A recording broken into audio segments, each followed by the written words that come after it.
So hello and as always, welcome to Learning MD. So today I'm going to talk a little bit about the RAM of the MacBook. So how much RAM do you actually need? So essentially, for those of you who do not know, RAM is all about how much, let's say, how much actual windows you can have open. So essentially, let's say you had a Photoshop photo editing at the same time you're uploading a video, you've got 20 pages on Safari and you need them all to be working at the same time. Well, essentially that's the RAM, no? How many actual apps you've got up and actually working, okay? So the more you want to have open and multitasking, the more RAM you'll actually need. So as you can see, this essentially is the actual gigabytes of RAM my MacBook Pro has. Now it is true that I would say 8 gigabytes doesn't make it or doesn't cut it. I say at least 16 gigabytes.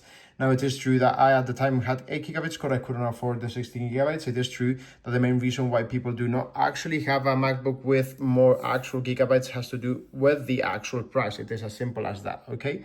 So let's go straight into it. I think that in general, I do think that it is true you'd actually need at least 16 gigabytes and I would pay the premium.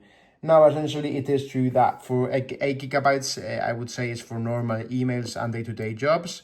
I would say 16 gigabytes would be if you occasionally do some uploading videos, you editing, you do some Photoshop.